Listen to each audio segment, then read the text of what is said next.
Welcome to Epic 7 today. My name is Mo Lester and I will be your reporter for today. Before we start, let me just...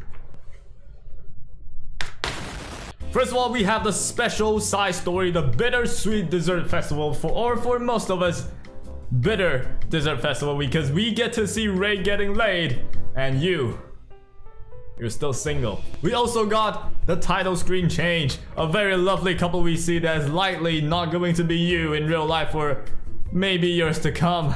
But from now on, when you go into the game, you will be greeted by a lovely couple, reminding you that you are single. I want a girlfriend! With the side story, you will go through a series of very complex butterfly effect story that will end up the exact same way. There's also a limited Valentine pet for you to take, and guess what? You can't get a girlfriend, you get a pet. After reporting about the obligatory side story that nobody likely is here for, we have somewhat of a exciting news. We have two new E's being introduced, and the first one it's Pavel EE. My Pavel gets EE, dude. The EE main stat is into crit chance 6 to 12 max, and let us take a look at what skills will this EE benefit. We have Storm Bullet, which is his S2. One of the EE dispels every debuff on the caster, which is Pavel, before attacking. Very useful. Second EE increases the attack of an ally except for the caster with the highest attack for 2 turns after using Storm Bullet, which is his S2. Very interesting. And S3, and this one is the killer. His S3 now grants himself skill nullifier. Oh, this for me is just too good. I have 86 crit chance, so if I get a max 12% one, I get to 98 crit chance. And I'm going for the skill now one, so in RTA, if I use him, like Cleave and RB, I don't need to care. We also got an EE for Ice Clarissa. I have no idea what it does. Nobody's gonna use her a lot anyway. Overall, it turns her from collectible waifu status into collectible waifu status that does more damage, inflict more bleeds, or have a higher chance of succeeding with decreased defense. Next on the news, we have a Tenebria banner. Again, I feel like I've seen too many Tenebrias lately. It's not healthy. She will arrive along with her artifact, the artifact that increases dual attack chance, if I recall. Unless you are a Giga Whale, you don't want to touch that artifact. And that's all my review. Do you want Fire Tenebria? Yes, if you're horny. The reason being, there might be new units coming that might be really, really good. And there might be a limited banner coming. There might also be a collab coming. All speculation, however, I don't think you will gain a lot from just obtaining Tenebria. You will gain an option to now cleave or control, which is, I would say control is the better team to fit her in right now. Otherwise, I would suggest saving. You might not know what's going up next. Right now, we have the group banner up, so you're likely dried out. So if they put out someone good, you're screwed. And now onto the part where it is written on the walls of stone, but nobody cares. We have the text improvement. Pretty much this is where you scroll your wheel to the comment section to find that one toxic kid that's just gonna complain about everything in this patch note. Yep, there we go. And that is all for the patch notes review. Now, onto the juicy bits. This paper is not clean. You should not taste like that. And calm down all you horny people. We got you. We have a new 3-star.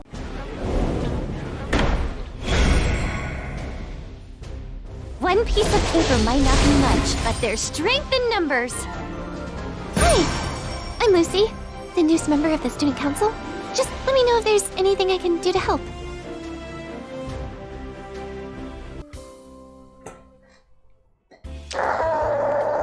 And there you have it, we have Lucy. I told you, we always got you, the horny people out there. She's a 3-star, Earth Soul Weaver. Her S3 does Barrier, grants barrier to all allies while decreasing debuff duration for 1 turn on all allies. The barrier strength increases proportionally to her HP. This skill will likely help you a lot in PvE, and I would say in a PvP setting, it is not enough to just decrease your debuff duration by 1 turn. For S2, it is an AoE attack that would land, restrict, and decrease speed.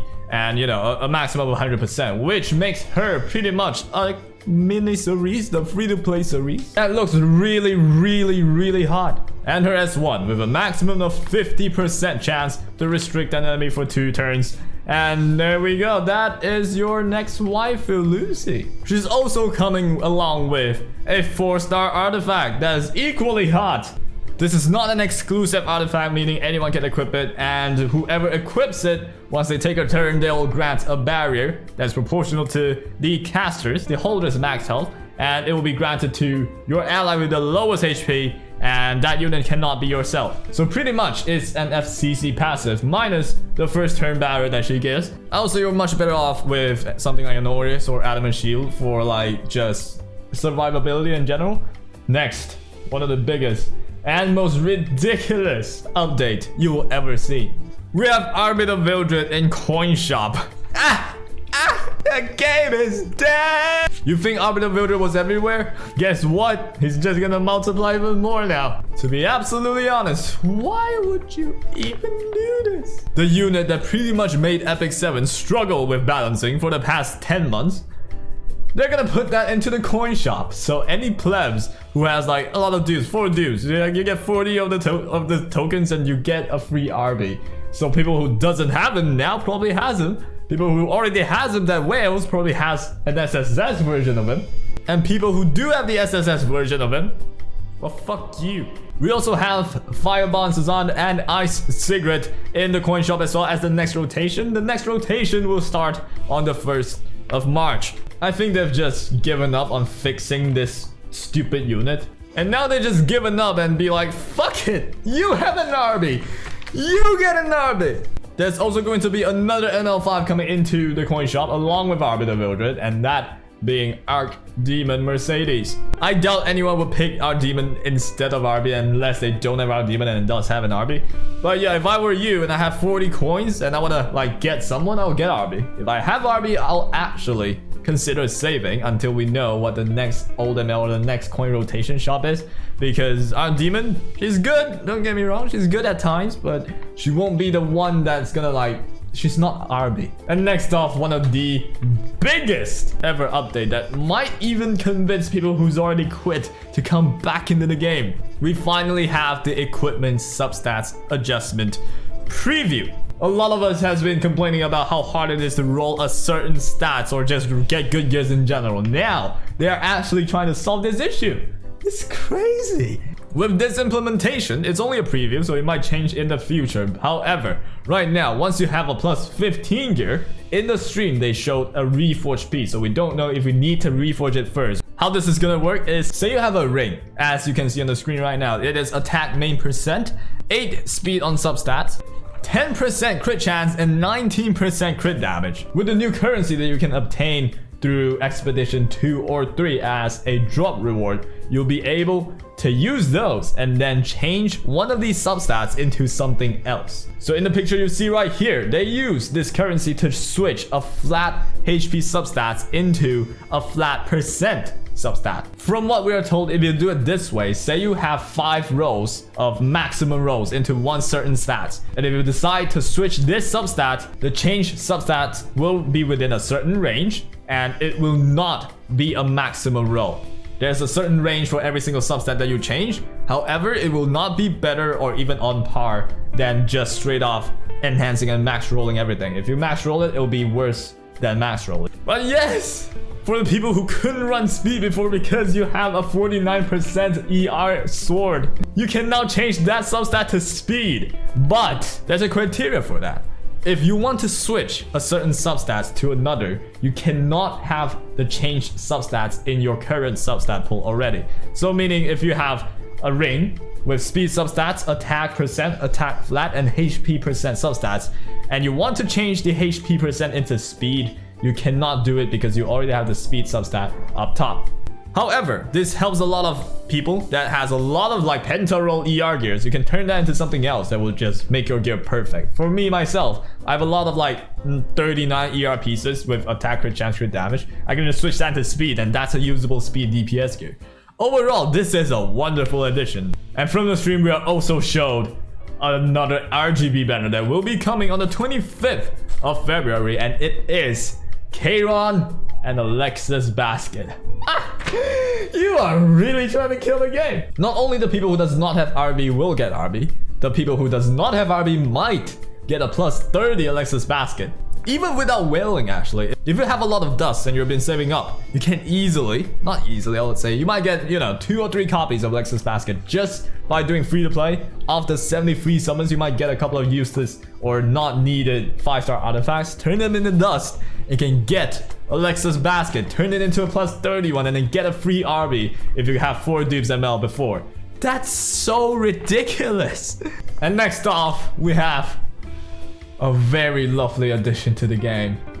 This has made me nut. This unit is going to make me touch myself. And I'm gonna show it to you. And here it is.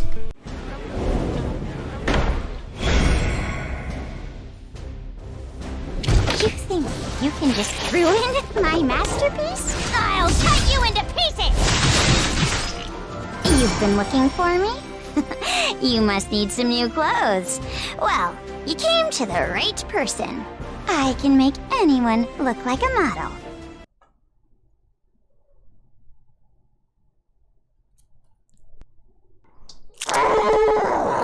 God damn! My heart, the heart inside of a molester, is now pumping and throbbing. We have designer Lillibet, the new ML5 after FCC.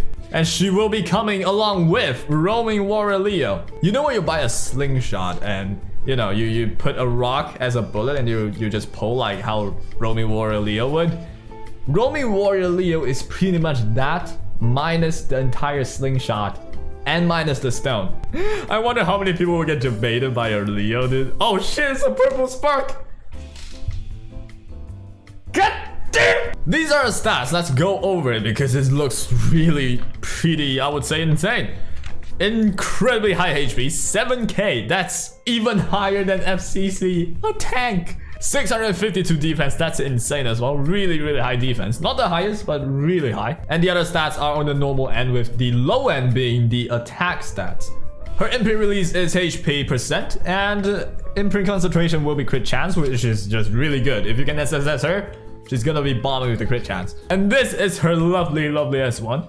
65% chance with the maximum after skill enhance of 75% to land silence for 1 turn. And if you sober it, it increases the chance to 100%. This damage increases proportional to the caster's defense. We have one of the rarest damage scaling, which is scaling on defense. There's not a lot of units that does that. If I were to name one unit that comes to mind, I think Fighter Maya is the unit that does damage according to defense, and I think that's about it. There might be some more, but I'm not sure. There's not a lot of units who does that. Pretty unique, just like a good loli would. And you know, if a unit has a passive, that unit will be insane. And designer Lilibet has a passive. She gains 5 fighting spirits for each debuff inflicted on an ally. She starts the battle with 30 fighting spirit. When the caster's fighting spirit is full at the end of someone's turn, it doesn't have to be an ally, it can be the enemy.